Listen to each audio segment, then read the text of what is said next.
The Pittsburgh Post-Gazette's parent company says the paper will stop publishing in May.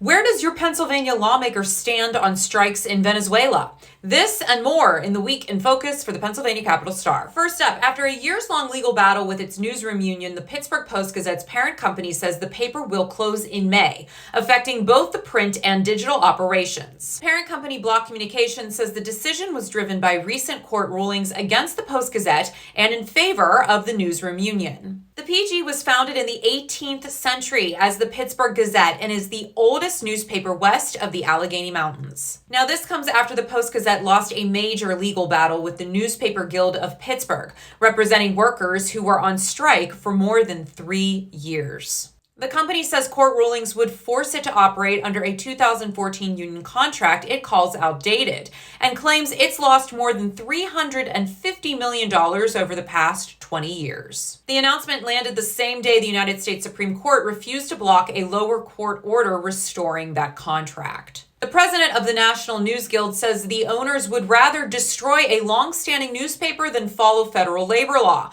after spending millions fighting their own journalists. He says the Newspaper Guild of Pittsburgh represents about 100 Post-Gazette workers. Co-owner Alan Block declined a comment, hanging up when contacted. Next up, Pennsylvania's congressional delegation is mostly splitting along party lines over the Trump administration's move to seize Venezuela's president, with a few notable exceptions. As Democrats warned the strike bypassed Congress and the Constitution, Republicans mostly praised it as a precise law enforcement action, not a war. Pennsylvania U.S. Senator John Fetterman stands out as a leading Democratic supporter of the strike, while GOP Representatives Brian Fitzpatrick and Ryan McKenzie break ranks, urging caution and a bigger role for Congress. Neither Senator Fetterman or Republican Senator Dave McCormick responded to Capital Star when asked to comment, but several others have. For more reactions from elected officials, visit penncapital-star.com. Want to support Pennsylvania Capital Star? Sign up for our morning newsletter, like and share this post, or become a donor to help independent journalism in the Commonwealth. And finally, in some 300 days, Pennsylvania voters will decide whether to re-elect Democratic Governor Josh Shapiro for a second term. Shapiro has been rising politically for over 20 years without losing an election, and many expect him to eye a 2028 presidential run.